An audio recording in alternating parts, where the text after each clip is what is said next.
How many of you guys have younger siblings, nieces, nephews, or even kids who are constantly on their tablet or constantly on their phone? By show of hands. That's about the response I expect. Social media and the internet in general has become a huge part of our lives. Everyone knows that.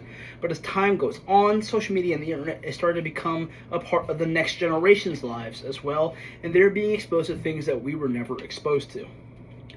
I'm certain that at least one person during my speech is going to get a buzz on their phone and check social media for at least a second, and that's not the issue. The issue lies where social media and age verification is way too easy to bypass with little to no resistance. I believe that Congress should require stronger age verification for social media platforms to better protect the younger generation. The reason I chose this is because I am an uncle. I have 3 nephews and 2 nieces, and as time goes on, it becomes increasingly more concerning the circumstances that they are being dealt.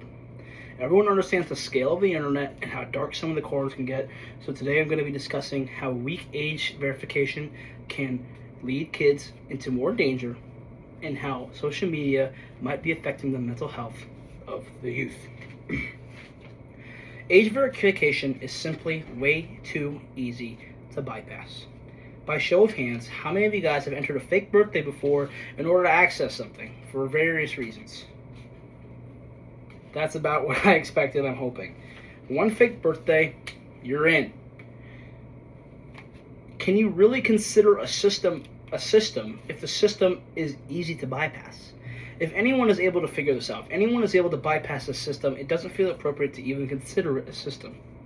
According to Common Sense Media, 4 in 10 kids ages 8 through 12 are on social media. That doesn't include kids that weren't interviewed, and that doesn't include kids that are lying, right? If that margin already is almost 50% of that age group, it's pretty evident that the system isn't working and that kids are getting in regardless of whether or not their age is well of age. Beyond just mending what your birthday is, it gets a lot more dangerous once kids actually get into these platforms. For example, one time my nephew was playing Roblox and he asked me to play with him. As any good uncle would do, I played with him. At the time, I'm not sure if it still does, Roblox had a voice chat feature. And as I was playing with my nephew, it became increasingly more apparent that my nephew was not playing with other first graders, not playing with 7-year-olds, but rather was playing with adult men.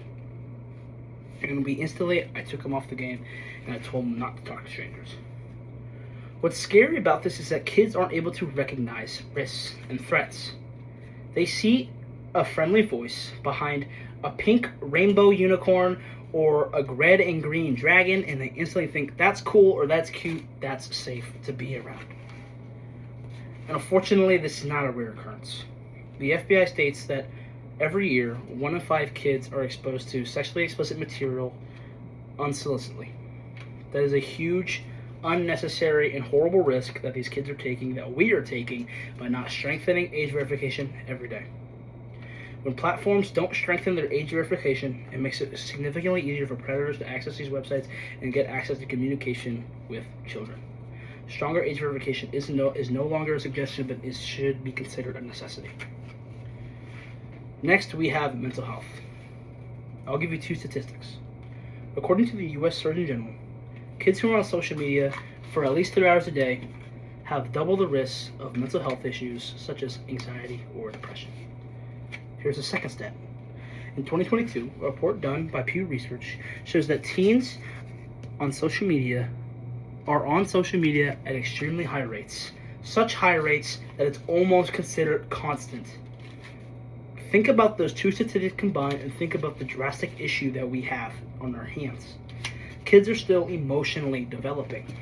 And when kids are exposed to cyberbullying, when they're exposed to unrealistic expectations, and when they're exposed to comparing themselves to others, it can seriously harm their mental health. Kids, when they see these things and they're so impressionable, they absorb them, and it may affect the way they see the world and the way they see other people. In conclusion, these risks show that it's getting increasingly clear that age verification needs to be strengthened.